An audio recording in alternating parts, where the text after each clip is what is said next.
and that takes place in the liver. And it actually creates something toxic to the body called ammonia.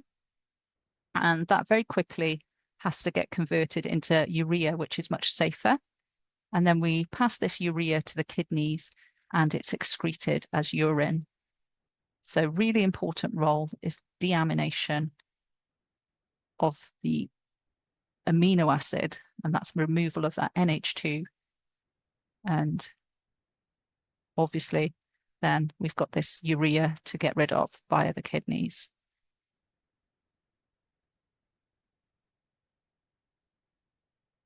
So let's have a look at this amino acid. I've just flipped it upside down there.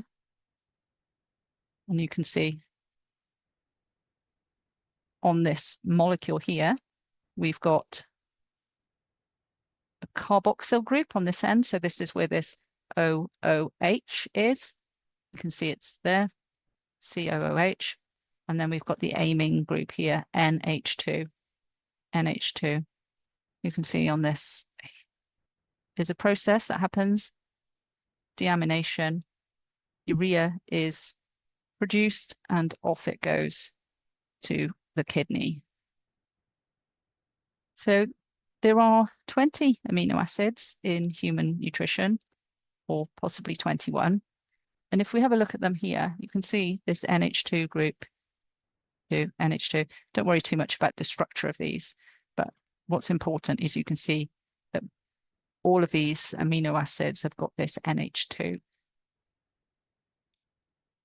Around half of these can be synthesized in the liver by a process called transamination.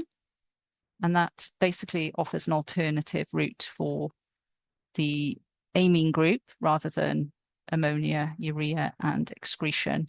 So we can take this amine group, this NH2, and we just saw on the previous slide that we can convert it to urea and it goes off into the urine via the kidneys, or it can be moved onto another amino acid and build a different amino acid out of the bits that you've got from the old amino acid, essentially.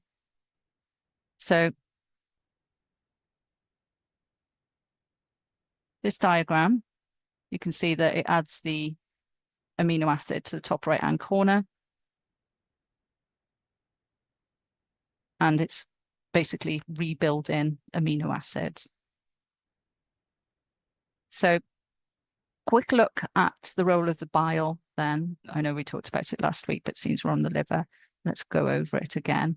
It's produced in the liver, stored in the gallbladder, which is adjacent, and then it will secrete, or it will be secreted from the bile duct into the small intestine. And we did mention last week that one of the things that the bile does is neutralizes the acidic stomach contents as they enter that small intestine.